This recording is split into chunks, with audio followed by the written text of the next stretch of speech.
charming mo talaga unless kung nakasama mo na at nandyan na siya sa'yo habang buhay.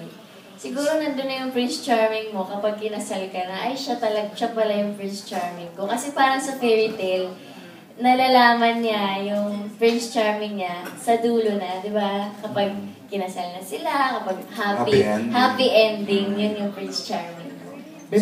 May mga peg ka ba kung sino yung... Ay, hindi naman peg, kumbaga mga damit lang.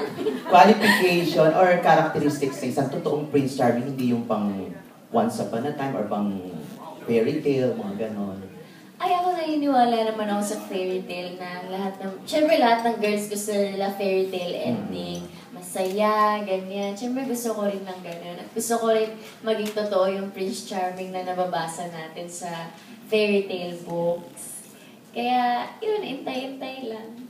Pero, ang tanong ni Ray, meron bang image or tao na parang feeling mo Prince Charming? It doesn't have to be a Filipino or whoever.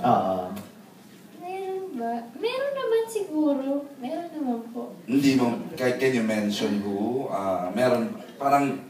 Sa book, sa tindig, mga ano, sa bearing, kapag Saan? Artistang lalaki, Hollywood. Alam ko na gusto niyo sabihin ko. Sige na, sabihin mo na. Bata lang. Na parang, parang siyang Prince Charming ko. Parang ganon. Hindi ko alam, pero yung mga closest na lalaki sa akin ngayon, siya siyan. Siya yung closest na lalaki kong kaibigan. Yeah. Nabalik na ba yung tiwala mo sa lalaki?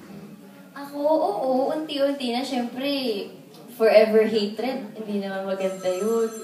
Baka matomboy na ako pag hate ko na lalaki. Babae na pala yung gusto ko naman. Hindi. Pero masasabing nakatulong sa'yo ng bonggang-bongga si Sian. Ay, opo naman. Isa siya sa mga taong tumulong sa akin. And yun. Thank you. Salamat.